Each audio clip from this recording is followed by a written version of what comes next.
Yep. Okay, are the mics on and everything? Testing. Testing. Cool. Okay, Blair, if you want to start the live stream. All right. So we're going to start, guys, but thank you for everyone who came tonight. I'm Max Bolsky. I'm Vice President of TPUSA and UIUC. I hope you all are super excited to hear from James Damore and Steve Simpson. Personally, I've been working on this project, I think, since February. The TPUSA board and I've been planning this fantastic event for such a long time. But before we start, I want to say thank you to the Leadership Institute and Turning Point USA, our national organization, for helping us to fund this event. Now allow me to introduce our amazing speakers. Steve Simpson is the Ayn Rand Institute Director of Legal Studies since 2013. RA has defended free speech since its creation. In May of 2016, Steve wrote a book called Defending Free Speech, which gives a moral argument for why freedom of speech is the basic human necessity and it must be defended. Mr. Simpson is an expert in free speech and campaign finance law, and he has created a program for summer legal fellows to study Ayn Rand's objectivism, and we are honored to have such an amazing guest with us today. So please give a warm welcome to Steve Simpson.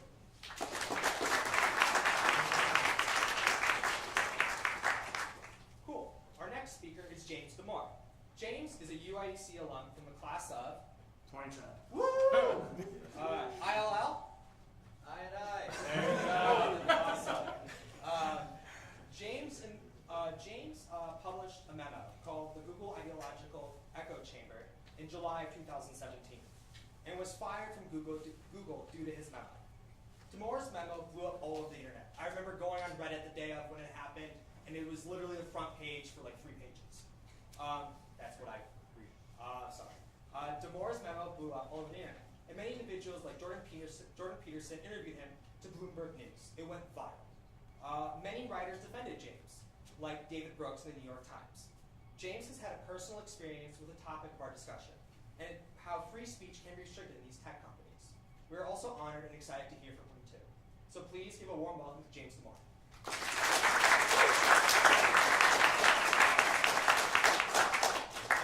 And our lovely moderator for this amazing discussion will be Madeline Hubbard. I hope you guys enjoy. The format is Steve will start off with a short introduction, then James, or James, well, sure, sorry. You were closest to me, so I threw your name out. That's fine. That's fine. And we'll get started. Afterwards, there'll be Q&A for 30 minutes. If you have any other questions, and then afterwards we'll be done. So thank you so much for coming, guys.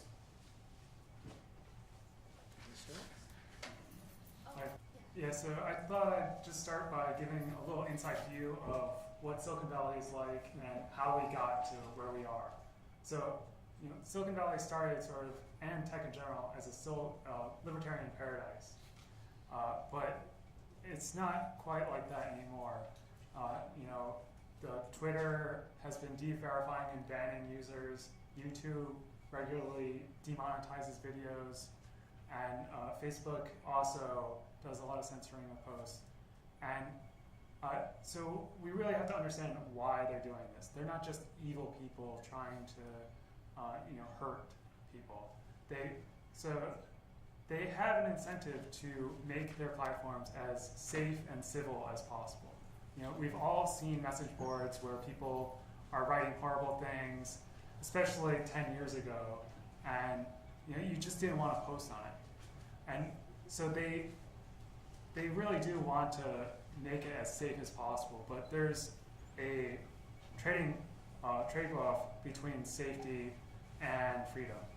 And part of the problem is that you also don't want particular people to have the power to say what is safe and what is civil, especially on some political topics where it's very subjective what is actually offensive. And so one example is there was a Twitter post by a pro-life advocacy group, and it was just because a person's a person, no matter how small. Hashtag protest Planned Parenthood. And this tweet was flagged and deleted from Twitter, even though it's not really that offensive, especially if you are at all familiar with pro-life movement at all. But they the people that work at Twitter have never even met someone that is pro-life.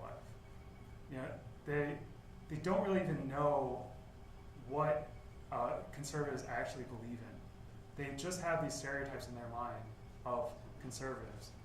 And you know, this is because most of the tech workers have lived in liberal bubbles their entire life, and then they move to San Francisco where it only gets reinforced. And then they get into companies where, you know, this actually happened at Google, where after Trump was elected, all the executives were on stage, some of them cried. Like, it sends a very clear message of what is correct and what is rewarded in their tech culture. And they even have such thing called cultural fit, where they try to determine if you support liberal ideas when you get interviewed. So they try to reinforce this as much as possible.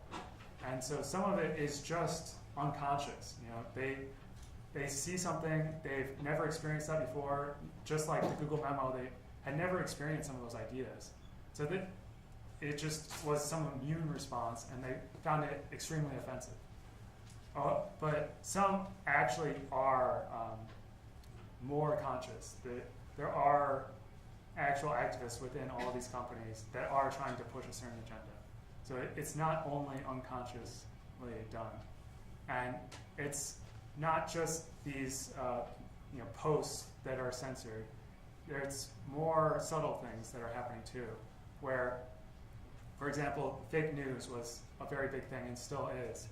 And to be able to identify fake news algorithmically, they need to be able to feed the algorithms stories that were fake and stories that were true, to be able to identify which ones are fake. But if they only put conservative fake news in the algorithms, then they will only identify conservative fake news, and they will only censor conservatives. Because anything that confirms their biases, they're not going to think is necessarily fake. And so it's really difficult for some of these things, especially if they're just modifying the search results to even see it. But for some of them, like Twitter, where they're de-verifying specific users, we can actually hold them accountable and call for more transparency. So I think that's really one of the major steps forward, is calling for transparency in many of their actions and then holding them publicly accountable. And that's really the only way that we could really regulate and keep these fair. So with that, I'll put it to you. All right. Thanks to Turning Point and James for being part of this event. This is a really important topic, as I think everybody knows. Excuse me. So I want to sort of zoom out a little bit and talk about kind of the big picture, what free speech is and what free speech requires. I'll touch on it briefly, and then obviously we'll go to our back and forth in our discussion. So I think that free speech is under serious threat in America and the West in general. If you zoom out, you take a look at what's going on in Europe with hate speech laws and many other things, and a lot of the laws that they're proposing regulating the internet. It's a serious threat to free speech.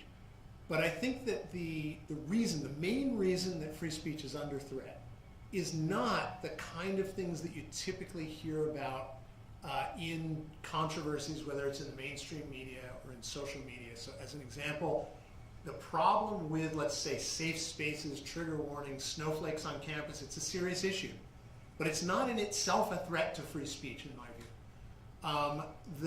The issue with social media companies, Google, YouTube, restricting content, preventing conservatives, let's say, from speaking out on their forums, again, a serious issue, something that we ought to, in many cases, criticize them for, but it's not, in my view, a threat to free speech.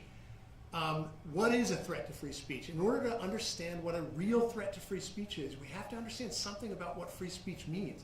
Free speech doesn't just mean you get to say anything at any time in any context. It's got to have more definition than that. So let me just briefly talk about that and then touch on just a couple things that I think we're going wrong on, and then we can expand on those maybe in the discussion a bit more. Free speech is an individual right. It's a right of individuals.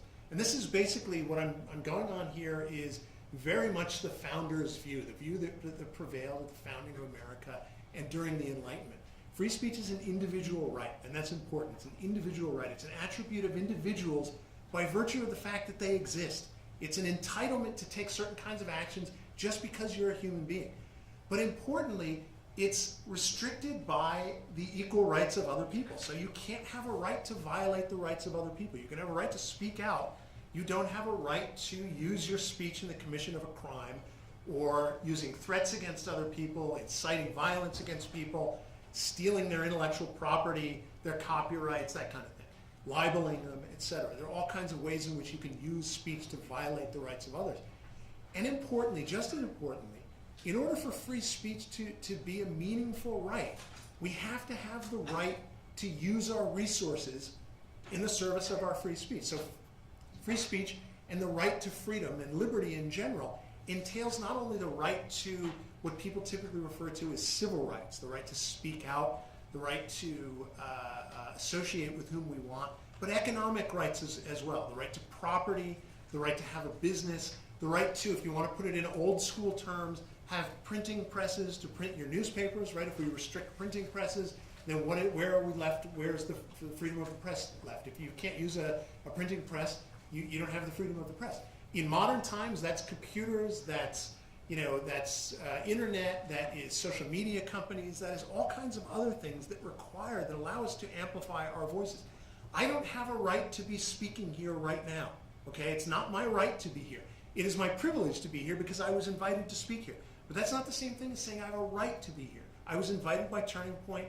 They have a right to do what they're doing because they're a chapter of, they're run by students within the University of Illinois. Ultimately, the University of Illinois has the rights here, so to speak, and then as a public university, it's the people of the state of Illinois that really have the right to fund the university or not. Now, there are issues with public universities we can talk about, but my ultimate point is the right is not mine, okay? So if Turning Point cuts me off at a certain point and says, Simpson, we don't like what you're saying, get the hell out of here, that's not a violation of my rights. It might piss me off. It might be a reason to criticize Turning Point. Now, you guys say that you're in favor of, airing views and airing voices, but it's not a violation of my rights. They're, the ownership, they're owner of the forum.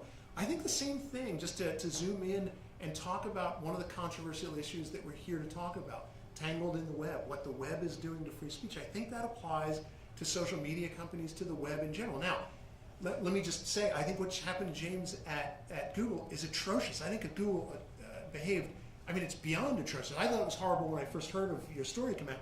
Then I read the complaint, and I read through all the emails and the culture at Google, and I was astounded. I was stunned, even knowing about a lot of the really bad views that prevail out there in the world, and assuming that a lot of those bad ideas are prevalent in the kind of echo chamber that you talked about before. I was even stunned by how bad it is. I have to say though, so even recognizing what you went through, and really, I think you were treated tremendously unjustly. I think that companies have to have the right even to behave badly, as Google did. And that's not to defend what Google did. It is to say that we have to make a distinction here between what a right means and what we are entitled to do by right and by law, and what we should do under some sort of an ethical code. We have to distinguish between law and morality, right? So, and I think you kind of touched on this. And let me close by just making this point. You said that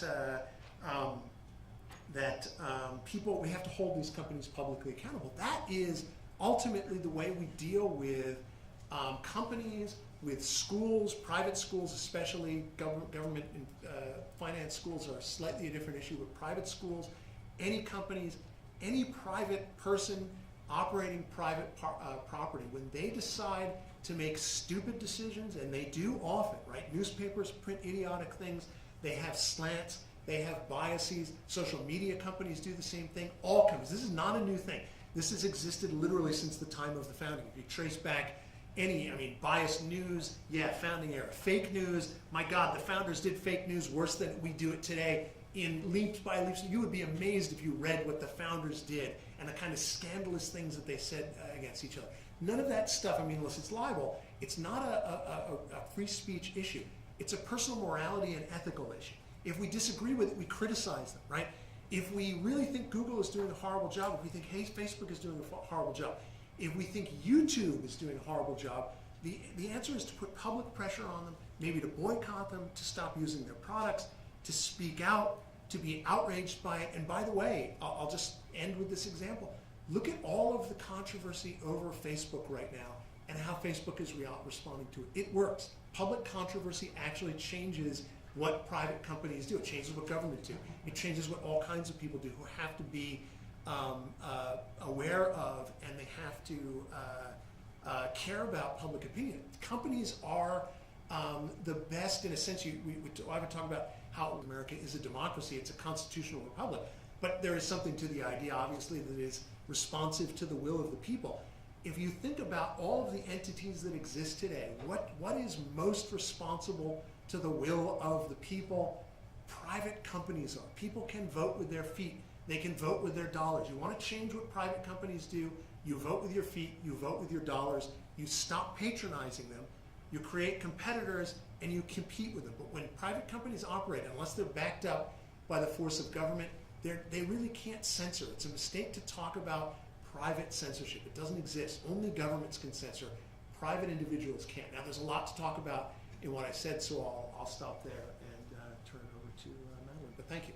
So we have a couple of questions, and then after I go through these discussion questions, feel free to line up on the side of the room, and then you can ask your questions from there. So my first question, and either one of you can start, it doesn't matter. How can we protect civil liberties like free speech from huge corporations such as Twitter? You want to start? Yeah, I spoke for a while, so you get to go. Yeah, a lot of it is just making these things transparent and holding them accountable, not necessarily through government action, but just through user. But I do think that at some point the government may have to step in because these companies do have a tremendous amount of power. For example, imagine if while you were texting your friend or calling them on your phone, you started talking about some political issue, and then they actually censored the phone company. That would put you in outrage, and that is in some ways happening on social media. And so they do have a tremendous amount of power, and there's only so much that the market can do to these ginormous companies. So my answer to the question, perhaps this won't surprise you based on what I said, is that I don't think private companies can threaten free speech. It doesn't mean they can't behave badly, right? So again, I want to make a distinction between those two things.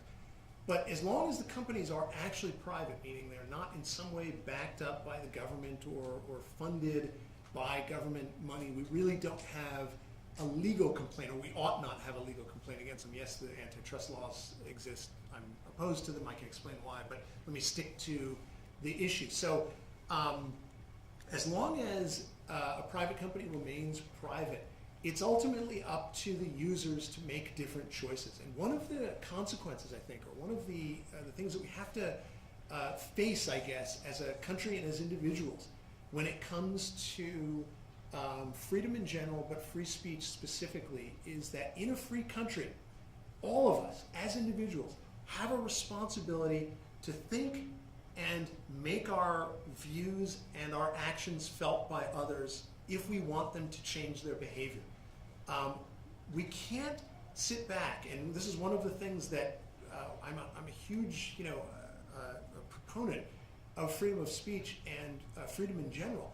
But one of the things that I think people often forget about is that with a right like free speech and with the freedom that we have, if we want it to remain viable, if we actually want ideas and the best ideas to prevail, we have a responsibility to actually use our minds, vote with our feet, make decisions, support those with whom we agree, and not support those with whom we disagree. It can't be government's job to do that for us. If we put government in any way in charge of private companies, and I think this is true across the board, but especially companies that have any involvement with freedom of speech, it will spell the end of free speech. It's actually contrary to free speech to allow government to regulate those companies that that deal with and create the various mechanisms by which we speak. Now, one final point, just in closing, even when government supports companies that deal with free speech, or media companies, it's still enormously difficult for them to maintain anything even approaching a monopoly. The example I'll give is, think of the big three broadcasters, right? This is almost unknown to you guys because you're all way too young to remember the time in which there were literally only 3 channels that you could watch on television. Now, not literally, okay, yeah, it was UHF, it was crappy, it was hard to get reception on, but it was ABC, NBC, and CBS. They were basically government-enforced oligopolies that were ultimately toppled by 2 things. Talk radio, right, Rush Limbaugh, offering a different perspective than you were getting from the news media, and then ultimately cable TV. So even with a government-enforced monopoly, we got competition from cable TV, ultimately we got competition from the internet, and now you have a zillion channels to watch. You don't have to pay attention to the big 3 at all. In fact, they struggle to get their message out. So I think that the ultimate point here is that a private company can't control free speech. Only government can. The worst thing we can do is give government any kind of control over our free speech. Thank you both so much. So my next question is, what needs to change in tech companies in order for all opinions to be represented? Yeah, so I think they really do have to acknowledge that there is a problem. And some have. I think Mark Zuckerberg has said some positive things to this. But Twitter, for example, is still very much thinking that they are doing God's work, basically. And so I think they have to acknowledge that they have a problem and really allow their actual employees to be able to speak up, because a lot of this, it's not like some outsider really knows what's happening in these algorithms. And for example, when people are talking in these company-wide meetings and there's some controversial opinion comes up, if you support a socially conservative viewpoint, then you're just completely ostracized from your team, from your social group. And so you can't even present a different perspective. You only can go back to the norms of free speech. And so I think that that's a major problem. But I think also just having public accountability and transparency will really help.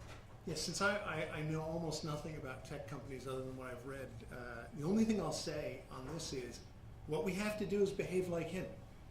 I mean, I'm serious. It took enormous courage to do what James did. It's exactly, I mean, in a sense, I wouldn't go around advising people, hey, speak up in your company and get fired. But at the same time, if you want to preserve free speech, this applies on campus, it applies in companies, it applies anywhere. You have got to be willing to speak up. If you want your views to prevail, if you want people to hear, you have to be willing to speak up. Yeah, there are costs, and I think what happened to you is, it really sucks, it's horrible. But they behaved really badly. You're now a kind of spokesperson for that, and unwilling, I think, probably. You didn't really go into this thinking, hey, I'm going to become sort of poster boy for what's wrong with Silicon Valley. But we have to recognize that that's necessary sometimes. There's no sort of, freedom doesn't guarantee that people will behave intelligently. There's no guarantee to that. People are going to be just as stupid as they're going to be, and freedom doesn't guarantee that they will be intelligent. It takes smart people with good ideas to speak out, and frankly, with the courage of somebody like James Damore to speak out. And all of us who want to preserve not only free speech, but freedom in general, and get our good ideas out there, have to be willing to speak up. There's no choice. There's no alternative to that. But so, I mean, I think James deserves a round of applause for speaking up and for being the model of the kind of person that we want. I guess if I were to build on that, I'd also say that to protect the norm of free speech and just freedom of expression, I do think that we have to really address our culture of outrage, and because that's really what suppresses a lot of people's willingness to express their true opinion. And if we really address that, then that will do the most, I think, to really let people state what they actually believe. Okay, and is it even possible for free speech to coexist with the internet? I think so, yeah. Yeah, I would say more than is it possible. I think the internet has made free speech more widely, it's weird to put it as widely accessible, but it has expanded the reach of people's voices and the ability to become informed and educated like no other time in history, in my view. I think it's, now that doesn't mean it's perfect in every way. Heck, a lot of people were opposed to the printing press when it came out because it was going to expand, information in ways that sort of establishment at the time it was primarily the church, but kings and popes that were opposed to. Same thing with radio. You can think about radio. Hitler and Stalin both used radio to evil effect. Every dictator has used every form of media in the world. Every person with a bad idea is going to use any new form of communication. The fact is this: if we have free speech, and we must have free speech, people are going to have the freedom to say just as many bad things as they are to say good things. But when we really look at on a net, what the internet has done is it's put every one of us in touch with more information than human beings have had at their fingertips, literally at their fingertips, through smartphones, than any time in history. So yeah, it's a huge boon to free speech. It's not a negative on net. That doesn't mean everything on the internet is perfect. But again, we have the responsibility to think for ourselves and to seek out the best ideas and to criticize the worst. Yeah, and I've personally been, criticizing Silicon Valley, but I think they have done a lot to really increase freedom, even in the world, because, the U.S. actually has pretty good freedom of speech laws, but if you look in a lot of the authoritarian countries, they have huge suppression of a lot of these, the internet in general. So that just shows you how important the internet is to liberating people. Is the current climate at tech companies sustainable? I don't think so, no. I think that they are making a lot of short-term decisions to just satisfy the latest outrage, but they really need some long-term solutions, especially culture-wise, if they're going to make it sustainable. I think there's a lot of just growing divisions within the country itself that are pretty apparent within these companies. And unless we really try to bridge those divides, it's just going to break them up. And I think that the conservative government is becoming increasingly hostile to these companies. So they really do need to address that problem. So I'll just speak to what I read in James's complaint against Google. And if that's the attitude, now I question whether that's the attitude throughout tech companies in general, but I don't know enough about that to say, although as James said, it seems like Facebook is trying to do its best. And in many ways, you can speak to this better than I can, but the problems that led to, say, YouTube demonetizing videos and the like, they're real problems, right? And from my kind of ignorant perspective, I think what they do is practically magic. Like the fact that YouTube exists at all, the fact that Facebook exists, it's got over 2 billion users. That's utterly, it's mind-blowing to me, especially, growing up. So you graduated in 2010, I think? Okay, I graduated in 1987, like back in the dark ages. There was no internet back then. Okay, we actually had to go to the library to do research, right? Now I can do on my smartphone in about 15 seconds what took me an entire day to do it at the library. I use YouTube videos to learn all kinds of things. So yeah, I think it's absolutely amazing. We can't forget how amazing this technology is. But what they faced, YouTube and what Facebook faces now, they're real problems, right? If you're Toyota, you don't want a Richard Spencer video popping up, or your ad popping up on a white supremacist video. That's a legitimate thing for them to worry about. It strikes me as an enormously difficult, complex thing to solve. If I could just whip out a solution to it, I'd be making $1 billion right now. I wouldn't be here talking to all you. So it's a hard thing to deal with. And I think we really need to recognize, There are really smart people at these companies tackling really difficult issues. So I'm not entirely convinced that through and through tech companies are this horrible, dark, cult of PC lunatics. But as I said, what I saw from the evidence from your complaint, it's really horrible stuff.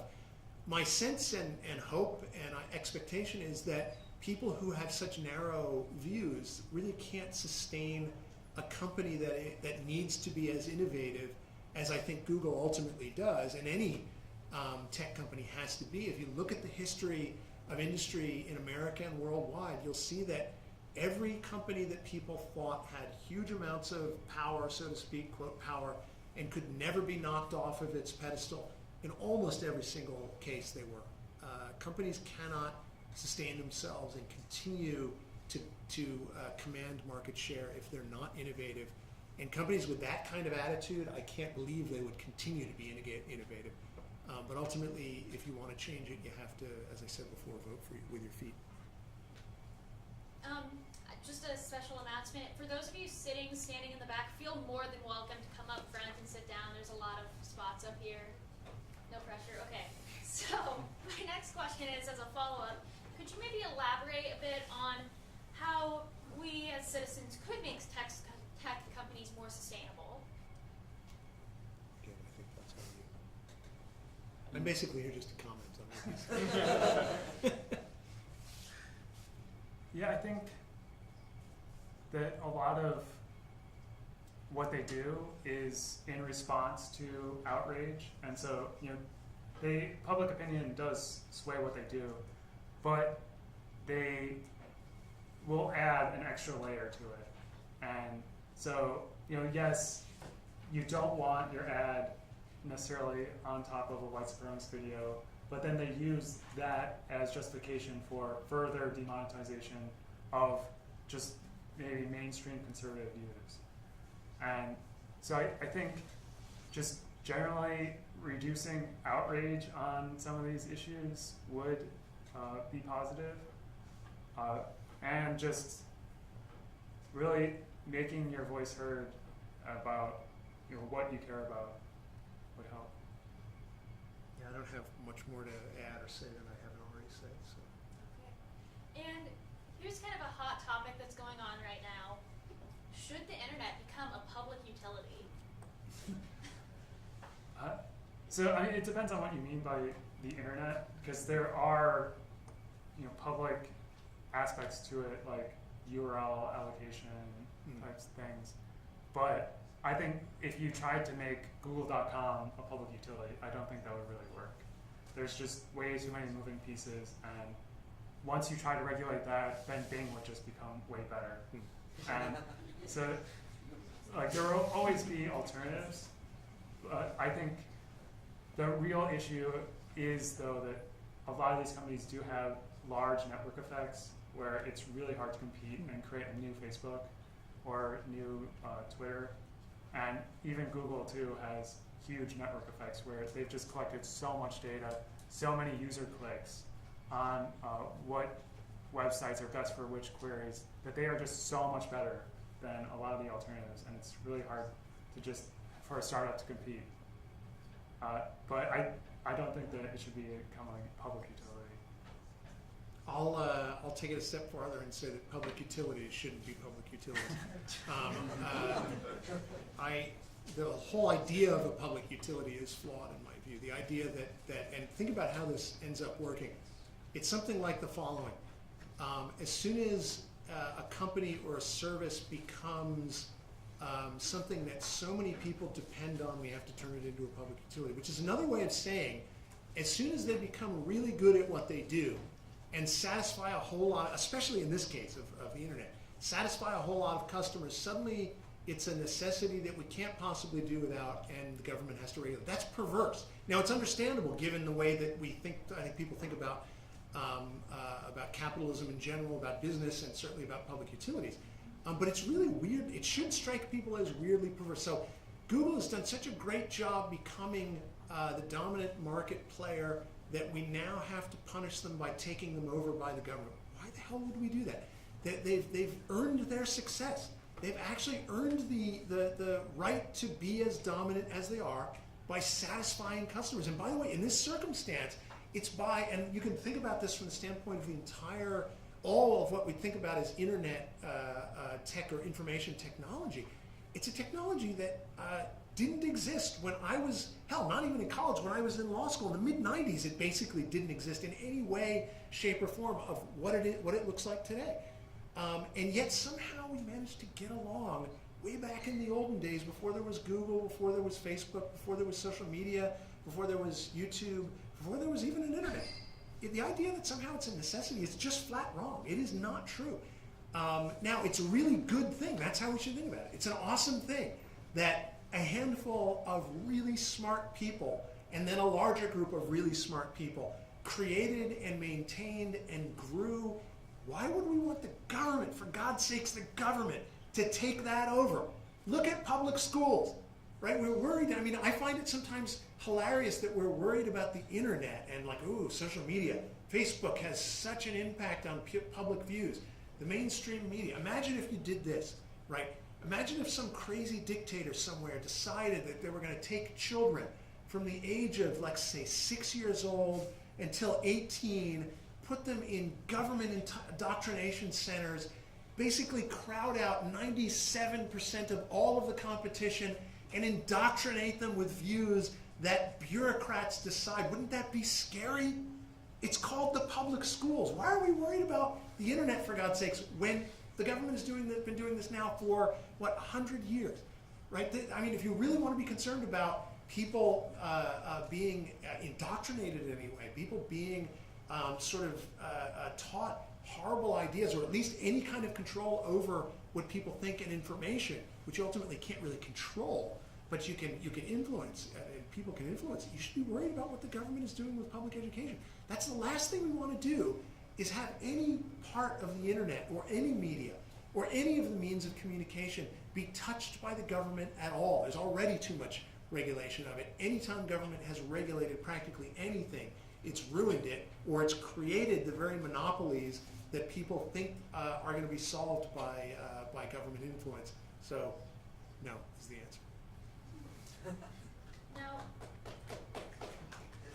so under any circumstance, is it okay for the government to force companies such as Twitter, Facebook, YouTube to follow the First Amendment for those, for their customers, I would say?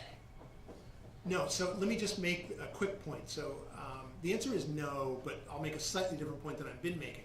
The First Amendment, by its terms and as a matter of just proper understanding of what the First Amendment is and how the Constitution operates, and especially the Bill of Rights, is a restriction on government. So it says Congress shall make no law for a reason.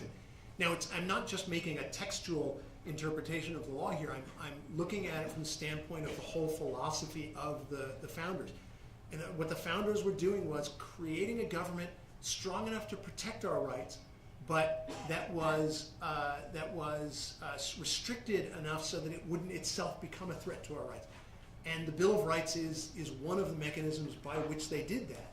The First Amendment only applies to government. It should never be applied to private companies. Once we blur the distinction between the government as an entity and private companies and the actions of private individuals, we destroy freedom. We don't enhance it. One distinction that we have to make, and I'll just end my answer on this, when we talk about power, the power of public companies, or of any companies, we're talking about something that is very different from the power of government. It's economic power. What is economic power? Economic power ultimately is the power to try to persuade you to buy a product. That's the only power they have. They can persuade you to buy their product, to use their service. They don't have the power that the government has. The government has political power. That is the power to force you to do things. That's very, very different. Oppression of all types only ever can happen because someone can force you to do something, basically at the point of a gun. That's what government does. It passes laws that you don't have the ability to say no to. What Google has ultimately is the power of persuasion. The fact that what people are often complaining about with social media is they've persuaded a lot of people to use their product. Okay, that's the choice of those lots of people. If you don't like it, you got to convince people to do something else. Thank you. Did you want to say something? Yeah, I mean, I would generally agree. I am a little more afraid of the influence that very powerful companies can have. And I mean, we've seen that they can influence, for example, elections. But yeah, I don't think there is a difference between monopoly of force that the government has and just monopoly of social media. So. Okay. We have seen Facebook and other companies now use personal data for election purposes, which some believe to be unethical. Should there be restrictions in order to not influence people how to vote? Do you want to go? You probably So- know more about the.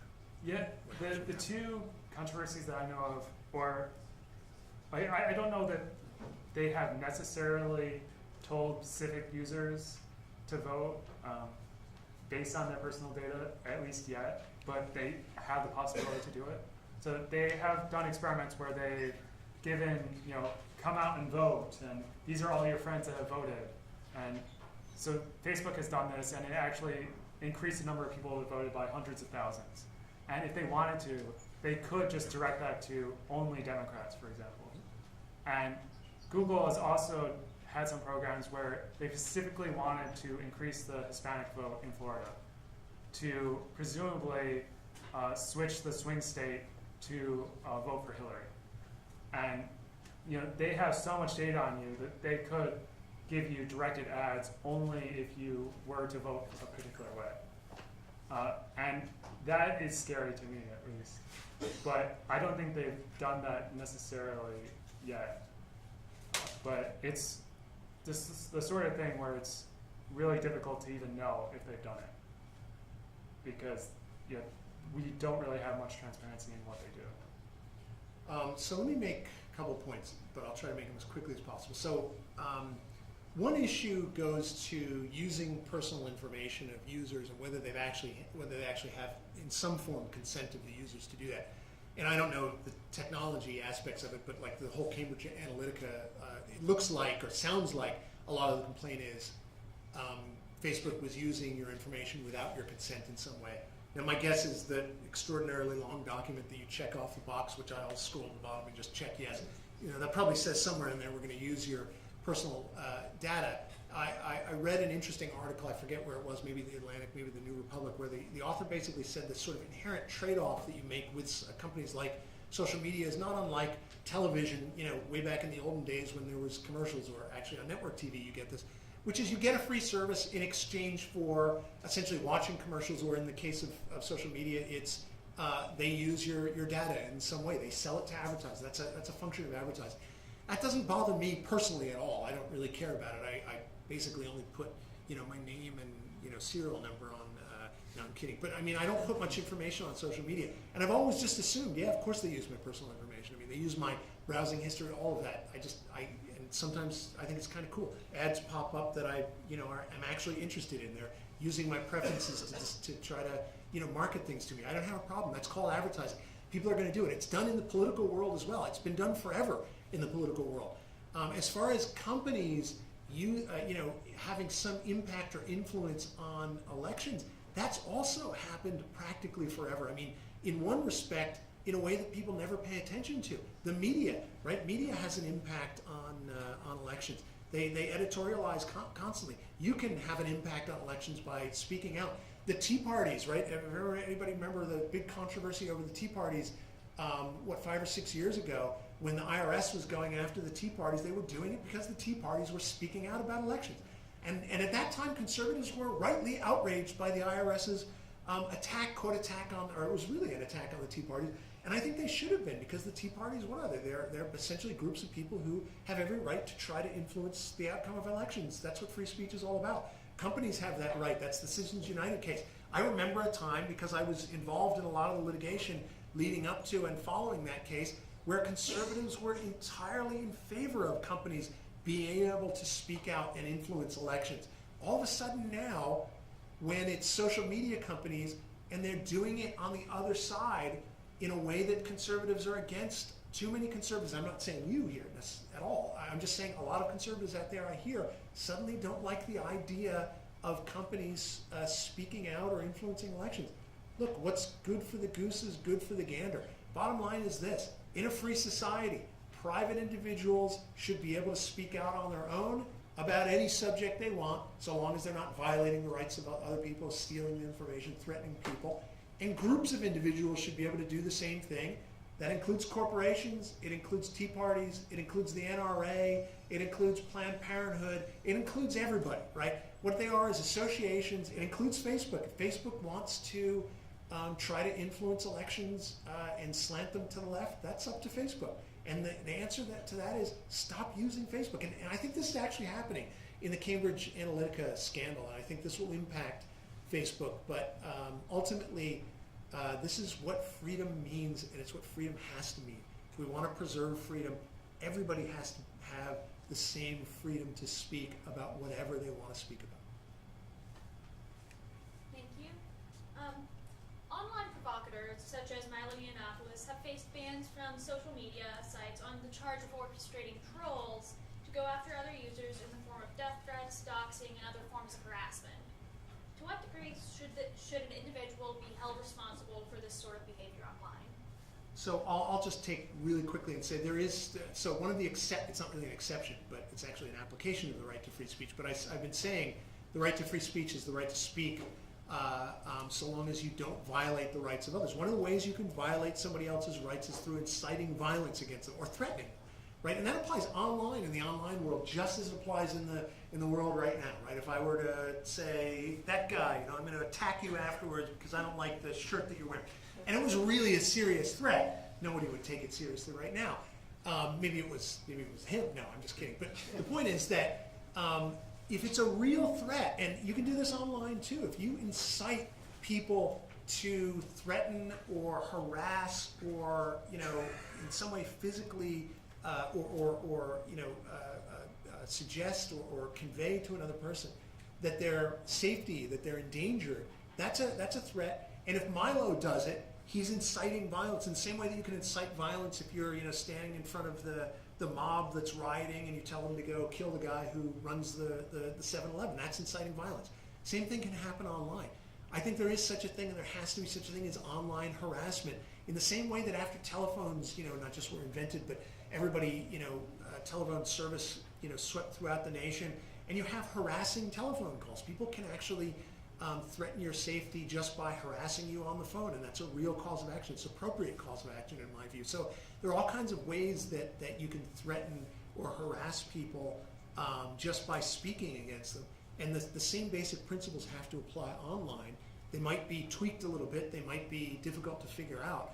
But yeah, that's one of the ways in which a person can violate somebody else's rights by using their quote speech. So yeah, I think it's appropriate to have laws that provide causes of action or the police to investigate that kind of thing. Yeah, I would generally agree. I think though that some of their bannings have not been very consistent. And so having more transparency into that would help us know whether it truly is only conservatives being banned, or if they do have some general principles that they're holding to. Okay. And our final question before we open it up to the audience for Q&A is, what did you expect people in the tech industry, mostly you, James, to take from your memo? I didn't read it. Sorry. So I guess the memo is pretty long and there's many points in it, but the main point was Google's ideological echo chamber. And I really wanted to point out that there is this echo chamber that you really may not even realize if you spent your entire life in a liberal bubble. So I wanted to point that out, and I really only mentioned the gender stuff to point out that, hey, this is one harm of the echo chamber, is that no one can give another solution to the gender gap in tech because there's only this one ideological view that's allowed. So I wanted to point that out and also point out that there was actual discrimination happening because they had always said publicly that no, we're not discriminating against anyone. But then I went to these private secret meetings and I said, yeah, we treat certain candidates totally differently if they have a different skin color or different genitalia. And I thought that was just wrong. And I felt really betrayed by Google. I had been there for 4 years and they had always been telling me a certain thing. So I thought that it was important for people to know. you have any comments on this? Just that I think James did exactly the right thing. It is, and if you read, everybody should read the memos. And I'll say, I'm not saying I agree with everything that you wrote, although in general, what I would say is this. I think you did it in exactly the right way. It was, hey, it's an appeal to reason. It's an appeal to people to think about these issues. It had all kinds. I think you bent over backwards not to offend anybody in the memo. And yet, everybody, and you read the press about this especially, it's such an outrage. And when I first read this horrible screed, anti-women, I was like, oh my God, who's this guy?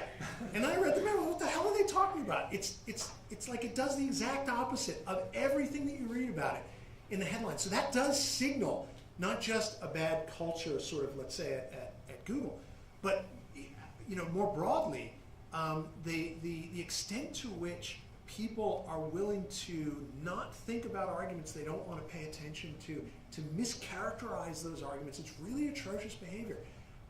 So all I'll say is bravo. I mean, you did, I think, everything right. And it was good that you spoke out about this, because the issues, I mean, there's so much wrong with the view of diversity. Diversity is not even a thing in my view. It's not, I mean, the idea, the way in which people interpret diversity is idiotic. The idea of, we need, diversity of skin color or national origin or sex. It's inherently stupid, I think, or for the most part. It's not a coherent perspective. But that's not to say that I'm against any particular group of people at all. It's to say that I'm in favor of individuals and judging people as individuals.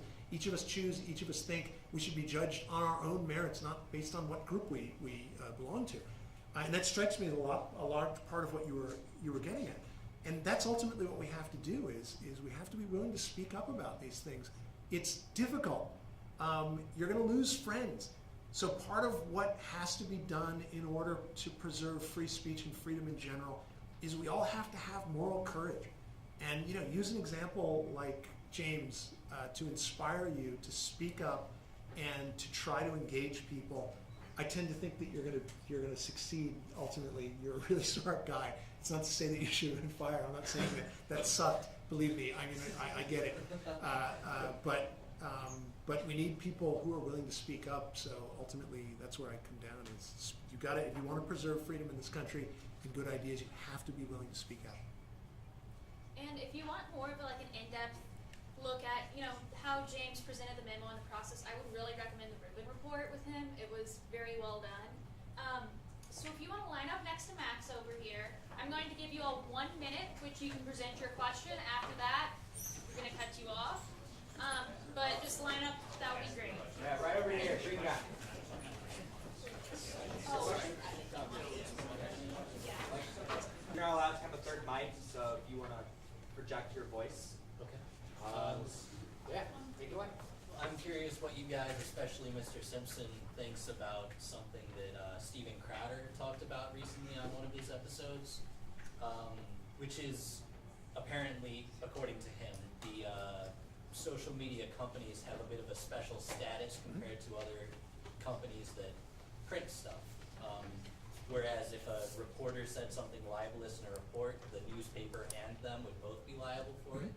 If someone says something libelous in a tweet, Twitter is not liable for that. I'm curious, and he says that it would be possible and respecting of everyone's rights involved if a company curates their data or throttles or deletes stuff they find objectionable. That means that everything left over is unobjectionable to them. So if they do that, they should lose that special protection. I'm curious what you think of that. So the whole issue of publisher liability versus distributor liability is what this gets to, and the fact that the Communications Decency Act, I'm pretty sure it's that, essentially gives internet companies, you could call it an exception to that general rule, which is what you publish you can be liable for. Now, it's typically a defamation issue, an issue of libel, meaning libeling people or defaming them. So the idea was, when the internet came along, given that so many different people are posting and using different services, every single internet website, social media company can't be liable for everything that everybody says on it. It would be insane, because think Facebook has 2 billion users. I think the two issues are entirely separate. I find this argument from conservatives to be a kind of, it's like a red herring argument. It's not the issue ultimately. It has nothing to do with free speech in my view, for two reasons. I mean, even if they were liable, they still have the right then. So there's a kind of sour grapes aspect to it. It's like, well, if we can't speak on your platform, screw you. You know, we're going to take our ball and bat and go home, to mix metaphors. And by the way, we're going to bat you in the shins on the way out. So, you know, if you're not going to allow us to speak on your platforms, you should be liable. It doesn't follow at all. So the reason I think it makes sense to treat social media, definitely social media, and I think websites in general, but definitely social media differently from a typical publisher for the simple reason that they have gazillions of users. They can't possibly be responsible for what every user says. They are different from the New York Times, which hires a bunch of reporters to write the content, and then they review that content. They employ all those people. Social media doesn't do the same thing.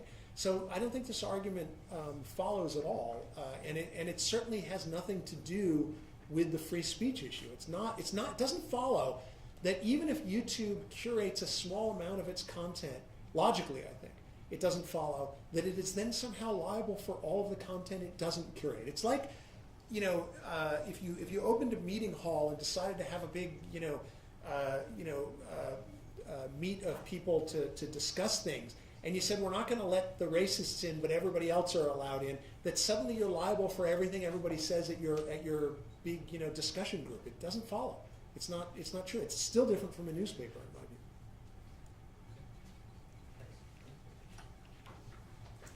I have two questions. Should I split them up, or should I send both right now?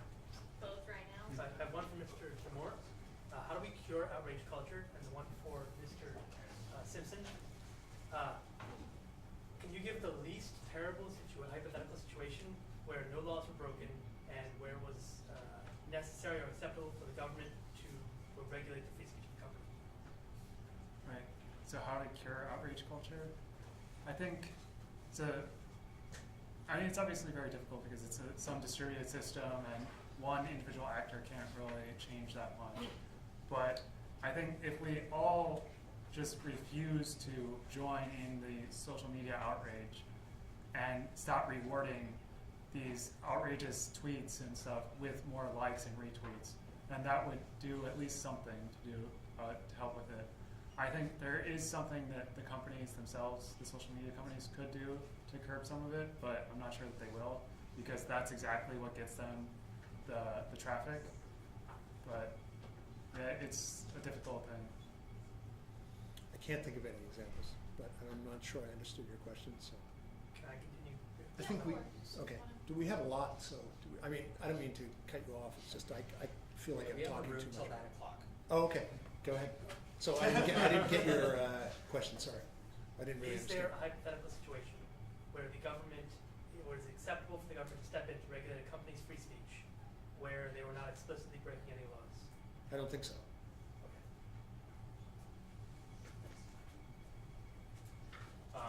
I just had a question regarding, so I understand, like, you know, we have a conservative president in office, and so in a special situation where, like, Amazon and the Washington Post are really tied together, and as we've seen recently, you know, the president's words have kind of tanked Amazon stock specifically a little bit in regards to potential regulation. Does the fact that that's, like, private company has, like, kind of very specific ties to a media press company, is there an ethical dilemma in terms of the way that you know, a president's Twitter feed can affect the market value of that private company? Do you mean ethical as to, like, the president? Is he in an ethical dilemma? Yeah, like is it ethically kind of like immoral in that situation? Also, is there a potential legal suit there as well?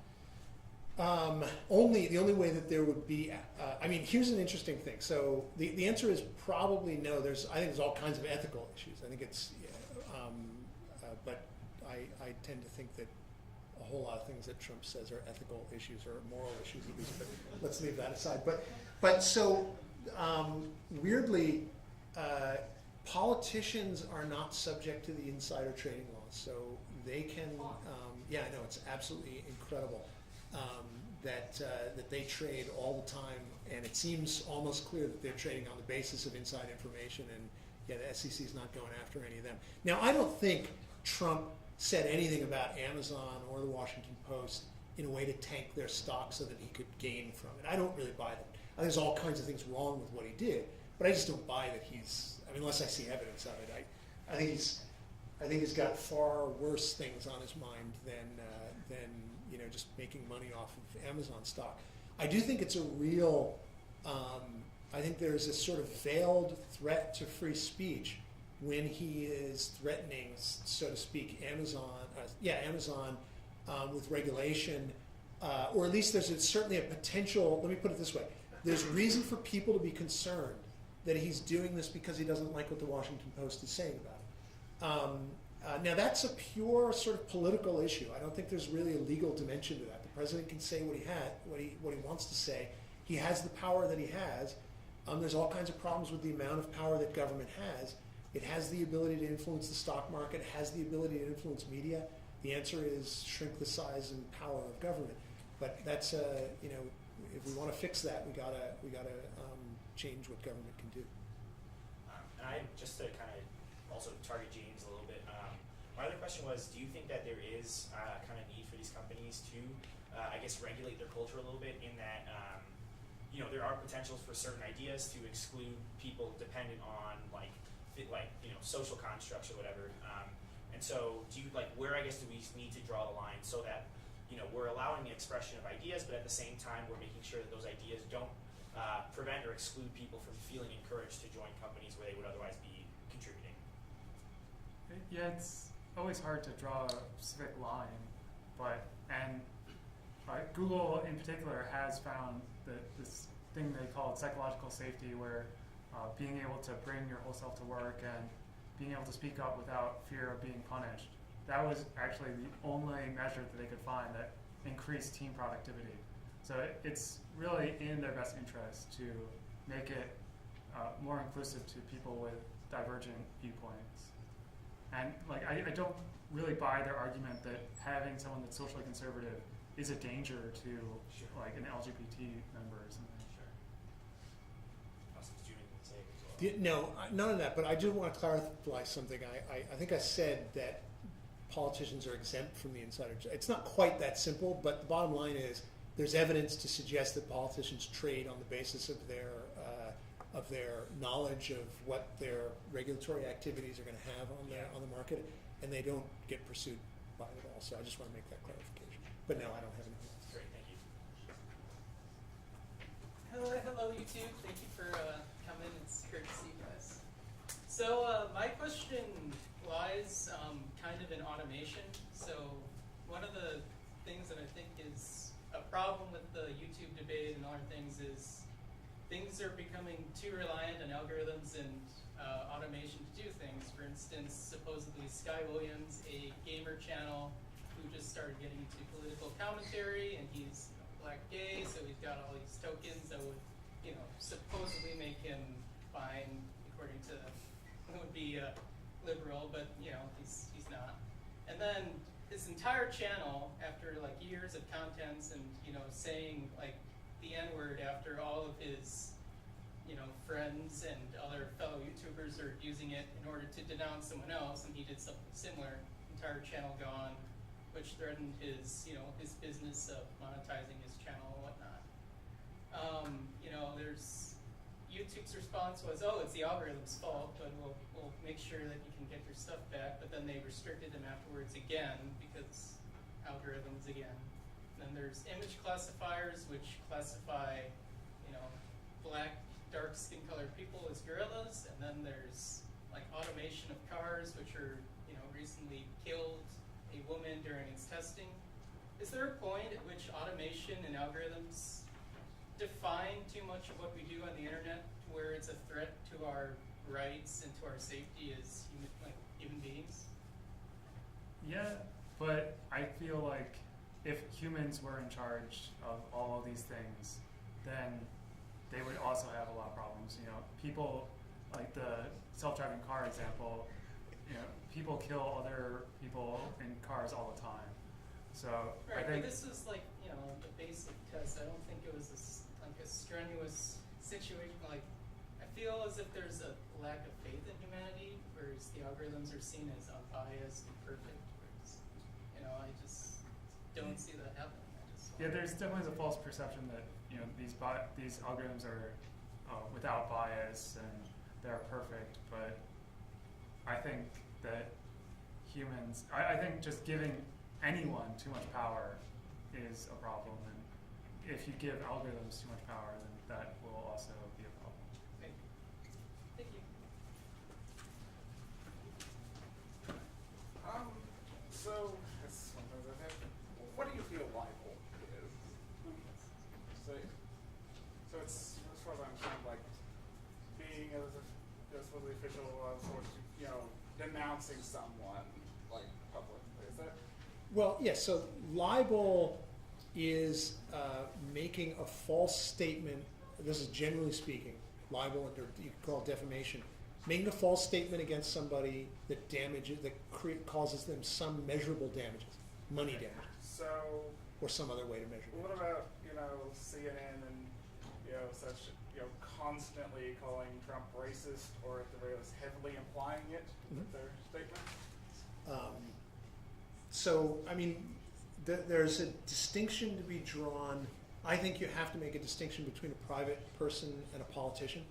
And libel law does make that distinction, but I think it's appropriate. I think it should be hard for politicians to sue for libel, just in the nature of what their role is and the kind of power that they wield, real political power, and the nature of our government.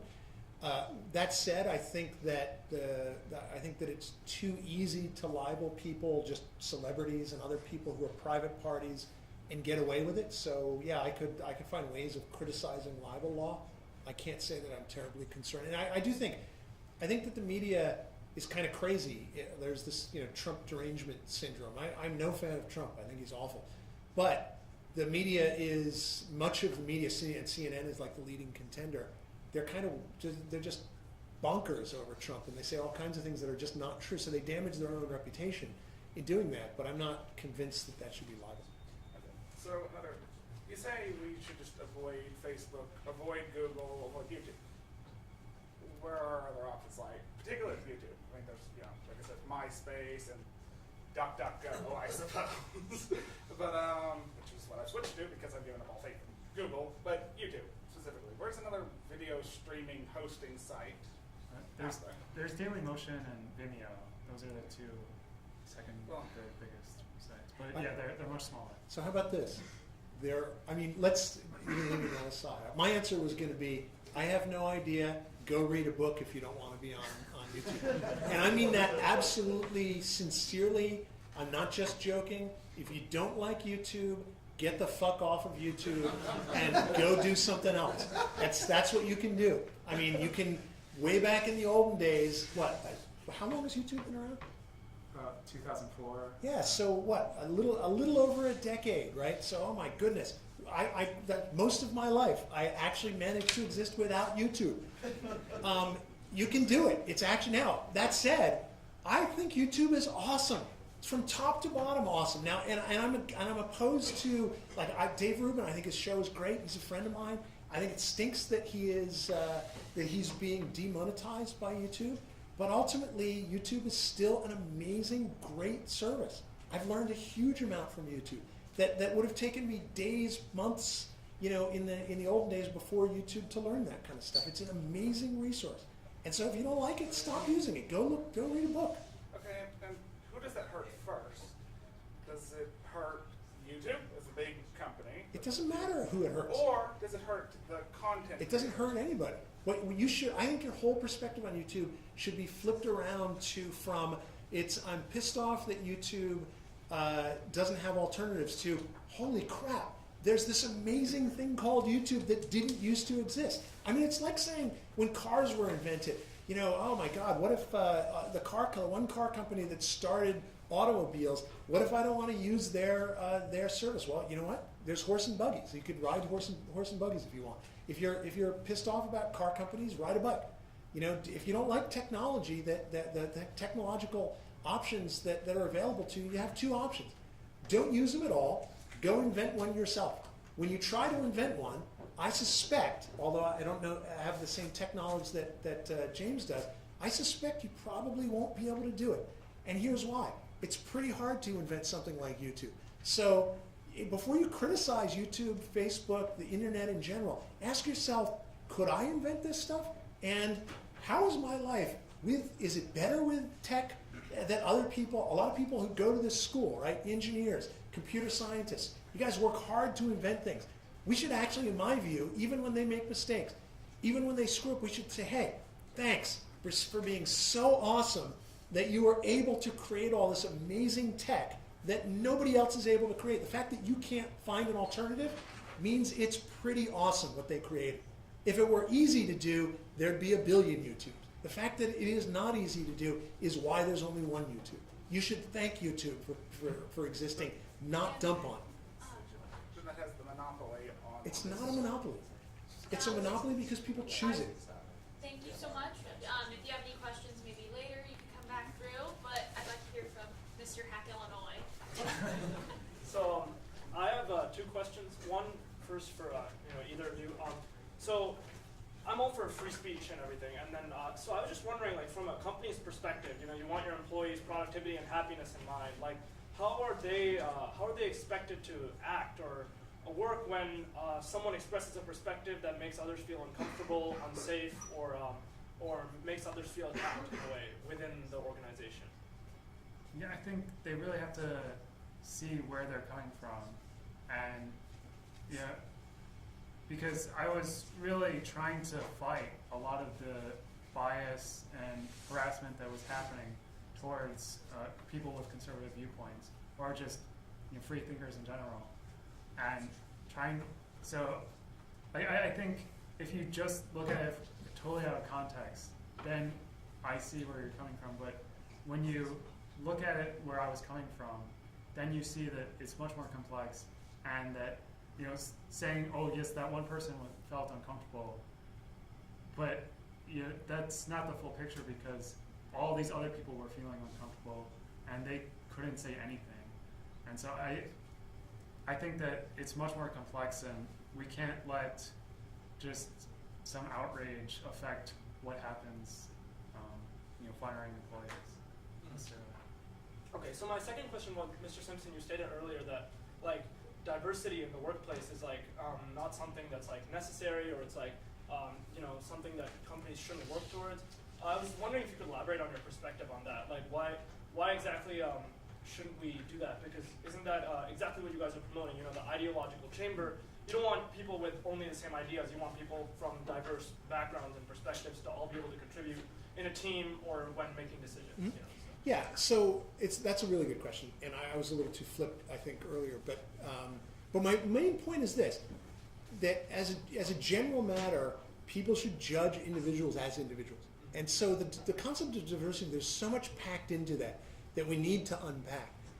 And so too much of it is about just brute, skin color, gender, and things that really don't matter when it comes to the individual's merit, their abilities, their skills and their value as an employee.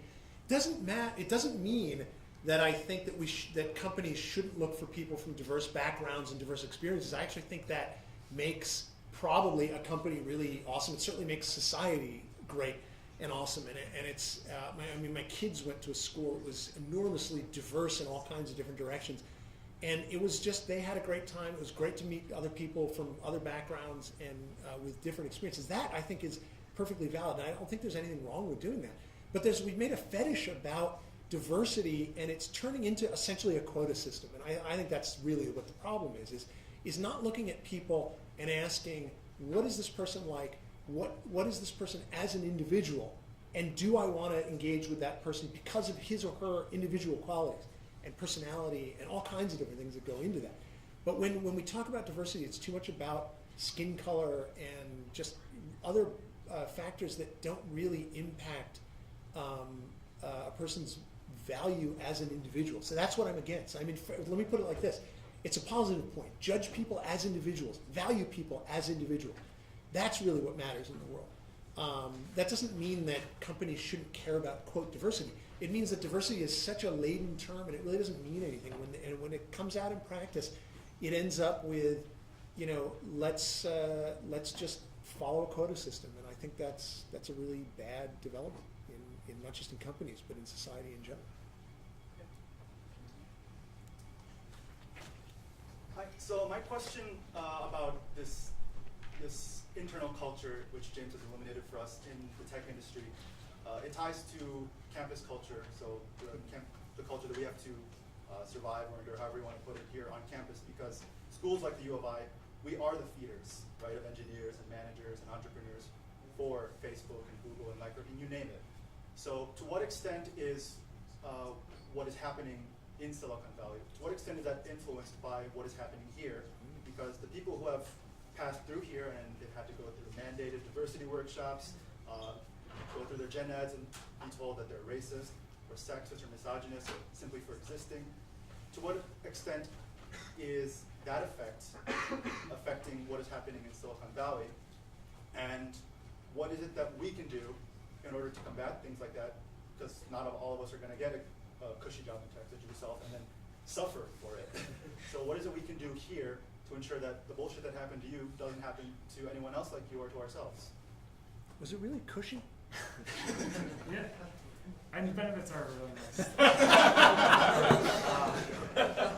Yeah, I would say that it's very much coming from the campus culture, and the fact that people basically live on campus, and many of the employees are coming straight from undergrad to their first job. I think that's really influencing it. I think how can we help? How can you help? I think really engaging people and showing them that there is a diversity of opinion. Also, not strawmanning them yourself, because yes, there are some people that are these social justice warriors that are outraged by little things, but that's not necessarily the majority of people. And so I think that we sometimes get the wrong opinion or wrong perspective on things. And really, if you get to talk to some of these people, they are more reasonable if you talk to them one-on-one. It's really when it goes online and people have to signal their loyalty to a certain group is when they start being really intolerant to other viewpoints. So yeah, talk to people in person, I think, is the biggest thing.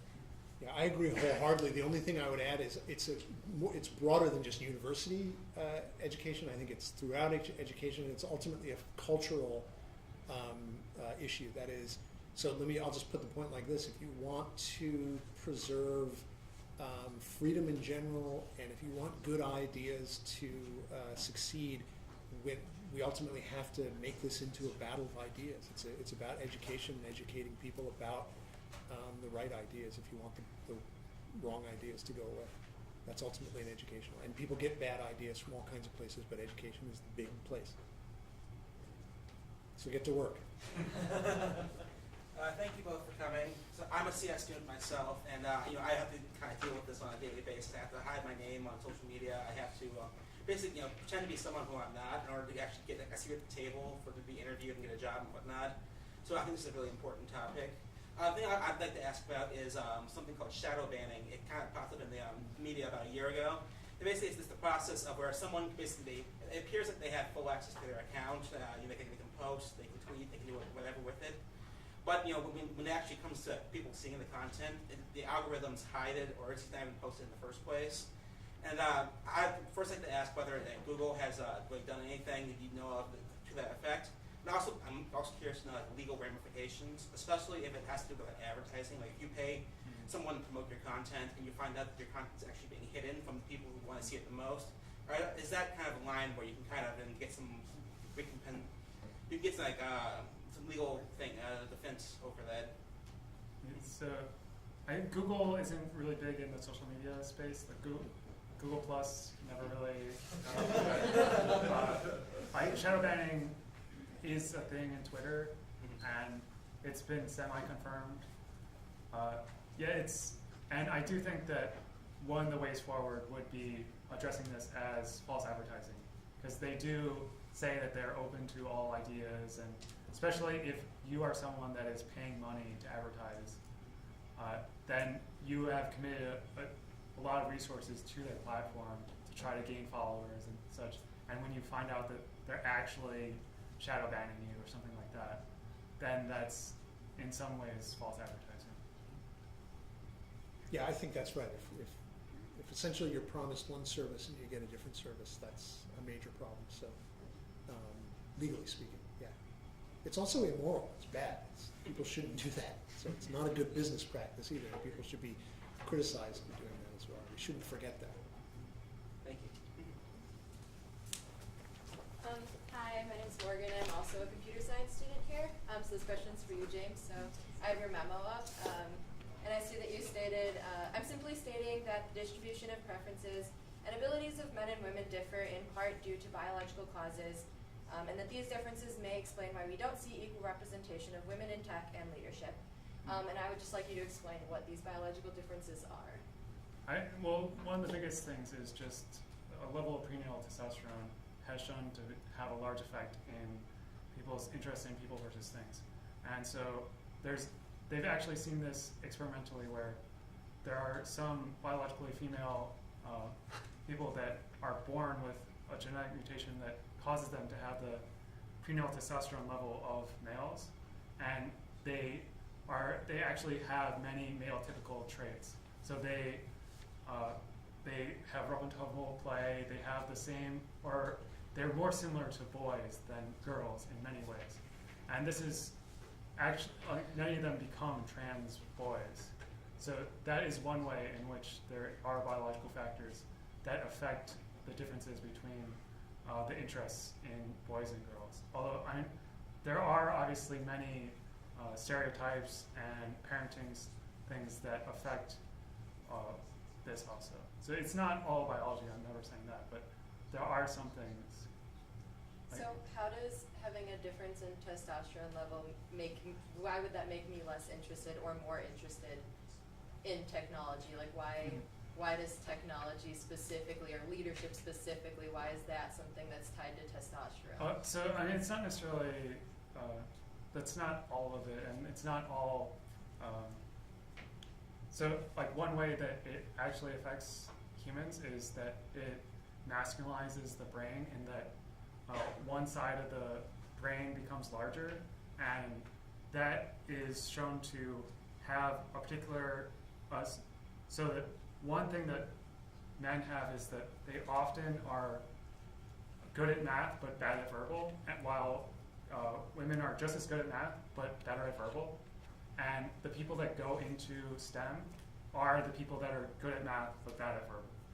And so that's a major factor that plays a role, because people that are good at verbal have other options.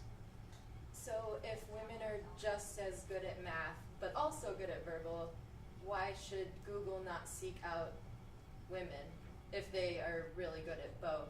And why should they not try to break the gender stereotypes that tend to feed women into other fields? Why should they not try to encourage women into the field if like you said, they're just as capable in math and speaking? Yeah, so I'm never saying that we shouldn't encourage women to go into tech and that we shouldn't hire them. It's just we shouldn't discriminate. We shouldn't set a different bar, because that only hurts people once they come in. For example, if you say you set a different bar to people to hire, then that'll mean that as an employee, I will know, because you are female, that you may be worse because we set up a different bar. And that will cause me to discriminate against you while I'm an employee. So we want there to be an equal bar for everyone, so that we treat everyone as individuals and not have someone's gender be predictive of whether or not they're actually a good employee. So if the bar is set differently, who's to say that the women that are on your team aren't just as good? Just because Google may have a different bar because they're trying to, even if, I don't know if that is true, but if you think it is true, then like how would, like just because a woman you think like came in easier, had an easier time getting a job there, well, what's to say that they weren't as good as their coworker? So it's not that I just think this, it's that they told me that that is happening. And there are emails of them saying this. So like it's not that I'm saying, oh yeah, I think the women are worse and therefore they're doing this. And so of course not everyone that would be hired under this different bar is worse, but it will create that stereotype. because we just naturally create stereotypes based on the observations that we see. So instead of That's yes. I, okay, it's fine. I That's don't, okay. unless if the time's up. Yeah, no, you can. I'm sure other people. I think it's good because Okay. like I'm sure other people have the same concerns, and it's probably difficult for you. Like it's hard for you to speak up in a place that would be maybe negative towards your opinion, but there are, I'm sure, other people that have the same views. So I mean, yeah, sure. Yeah. Yeah, if you don't have any. Oh, I'd just like to say we're gonna cut off the line where Cheyenne is there in the suit, so. So you can keep asking. But for no, more if you about have it. another we have question- room for another 30 minutes. I think I asked them. Right. Sorry. Yeah, I mean, I'm not against women in tech. I just don't think we should discriminate. Yeah, I guess if I did have a follow-up question, it would be like why. So you were speaking up about how I think I had read that you mentioned something about how like you weren't as passionate, I guess, about the campaigns for diversity that Google may have had, but I guess why didn't you redirect your work into breaking the stereotypes in the job that these women are as capable? Like that's another stereotype too that could have been broken. Well, I think they are creating that stereotype by having a different bar. And so it's not like affirmative action breaks stereotypes, it creates them. And that's why I was doing that. Yeah. So do you agree that Google should still put a lot of work into encouraging young women into computer science? I think that there are certain norms that in the workplace that unnecessarily exclude people just because 80% of the people are male, therefore they'll have things like, going to a strip club, which like I've never actually seen that happen, but that would be an extreme example. Like you don't want those types of things. You want everyone to be included. And I think that there are certain things where, like for example, boys, they tend to approach computers as a tool in itself, or just like something that is cool to mess around with by itself, while women actually approach computers as a tool to affect social change. And that's one way in which we could change computer science education, because a lot of it is just, solve this random problem that has nothing to do with the outside world. And if boys tend to be more interested in that than girls, then naturally they'll go into computer science, even though girls are just as likely or just as have the same ability to do that. They just, why would I want to do that? That doesn't, change the world in any way. So there are ways in which, because 80% of the field is a certain way and thinks a certain way, maybe they've biased certain aspects in a different way. But I think that a lot of what we're saying has more to do with psychological traits than actual gender stereotypes necessarily. And there are boys that have the same psychological traits, like not wanting to negotiate for a salary. And we shouldn't restrict programs for those to just women. I think we should open those up to anyone that has those problems. Can I just say one or two things? Just really quickly. So it's a good question. You're asking really good questions. I'm skeptical of the idea that biological differences determine behavior that is open to choice on an individual level. Although if you study large groups of women and men and women, you can see that there are different kinds of traits. But I'm really skeptical of that, just from the simple standpoint that we are all able to make choices, and we can all decide to study hard, to not study hard, to focus on the things that. Now, you're limited by, I'm not as smart as James, right? I can't be a computer programmer. I cannot do the job that you did because I was never going to be smart enough to do that kind of thing. So I went into law instead. But does that But that doesn't mean. So there's a real issue of in my comments during the main session, I was too flip about the issue of diversity. It doesn't. So my point again, the stress is my point is judge people based on their individual merits ultimately. And I do think it's right that affirmative action forces us into stereotypes. It's a bad asset. It's one of the reasons that I'm against affirmative action. But It doesn't mean there's not such a thing as sexism, that there's not such a thing as racism. There's definitely those things. I mean, so again, I'll speak as a lawyer here. It is really hard for women to be lawyers, to be litigators especially. And here's in my experience, both, I mean, so I'm old enough that I actually have experienced the let's all go to the strip club thing. I mean, it exists in business. It exists. I worked in a large New York law firm. I have friends who worked on Wall Street. This was part of the culture in the 1980s. It just was. I mean, it's not like made up. It doesn't mean that it was everywhere. It doesn't mean that women were excluded from everything. But yeah, it's hard. Now, here's a reason that it's hard for women, I think, to be lawyers. And you can parse this and try to figure out where it comes from. An aggressive lawyer, female lawyer, is always viewed as a bitch. An aggressive male lawyer is viewed as he's tough, he's awesome.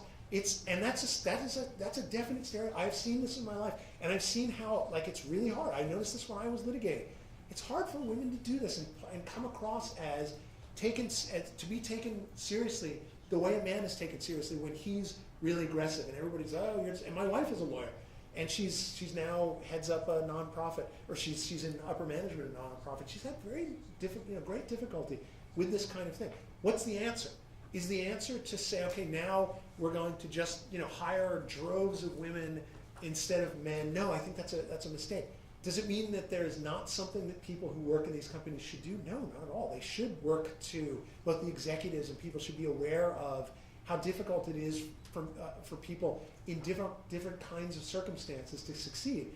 And a good company will take that seriously. So I really think that's a real thing that companies have to be focused on. But it's much more nuanced than this just sort of brute, we're going to hire more women or more black people or more Asian people or more this. That's not the solution. It's to really think about what is it that makes it difficult for good people, really skilled people to succeed, and let's try to deal with that. And sometimes that means, let's really try to change our thinking. Put yourself in the perspective of a black person, a woman, and et cetera, and ask, what are the kinds of barriers and difficulties they would have in succeeding? And how can we make our company easier for those good people to succeed? That's how I think we should deal with it.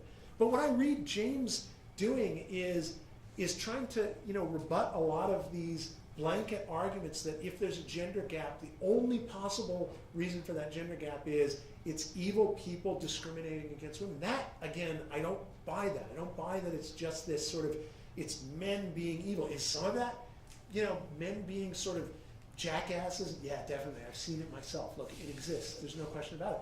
But I've also been in a situation where women were like that, where all kinds of groups were like that. So, I mean, ultimately, as individuals and as, when we are in companies, we have to try to deal with this kind of thing. But that I think is what James was getting at in his piece. It's not, I hate women. It's let's really try to think harder about this, even if I disagree with some of the points he made. But it's a really good question. Look, it's not an easy issue to solve. Thank you. Yeah, thanks for the question. So my question is about discrimination law. As you guys probably know, we have protected classes where it's race is race and religion is number one, number two is gender, and I forget what the third one is. But do you think that certain companies that don't work primarily in political fields, for example a news company that broadcasts from a conservative or left-wing point of view, companies except for those kinds of companies, do you think there should be political ideologies should be protected classes or not? Do you think you should not be able to hire someone because you don't like their political beliefs? And do you think that should be included in anti-discrimination legislation? Do you not want to answer that? I'm serious. Yeah, you should I'd stay away rather from not. that. I think you shouldn't answer that. Yeah. And I mean, all I'll say is, as a general matter, the answer, I don't think there can be. I think that would be, but ultimately, we have to really question the laws that create these kinds of protected classes for all the reasons I've been saying. We have to judge individuals as individuals. Now, on the issue of race, there's a whole history that we have to face up to and recognize that there's a reason why people created these laws, and the part that is absolutely not just valid, but I think was morally mandatory for this country to deal with was the fact that we have a history of institutionalized racism in this country, and there's just, I mean, that is something that this country had to face up to and solve, and it wasn't just a matter of, you know, having a civil war. It was a matter of 100 years of Jim Crow laws and discrimination after that. So you have to make a distinction between government-enforced discrimination and the impact and the effects of government-enforced discrimination, and then private discrimination in a time, I think, like today, where, I mean, the government-enforced discrimination is gone. There are still effects of that. So it's a really complicated issue. But what we ought not do is compound the problem by just creating all of these protected classes. That's a mistake. I agree. I just want to put it out there. Okay, so thank you for the speech. I want to say that I think Mr. Steve just mentioned that like every individual should fight for this freedom of speech on the internet. But I'm questioning that, especially in some subcultural groups, is this kind of the currently PC or in this mainstream media is much more powerful than the individual power? I would support my opinion by the event of Gamersgate. Especially, it's like it's a case starting by a group of gamers fight off these kind of sex scandals between the game designers and the game commentators. But end up in the mainstream media coverage, it's like it's kind of a xenophobia stories. It's kind of the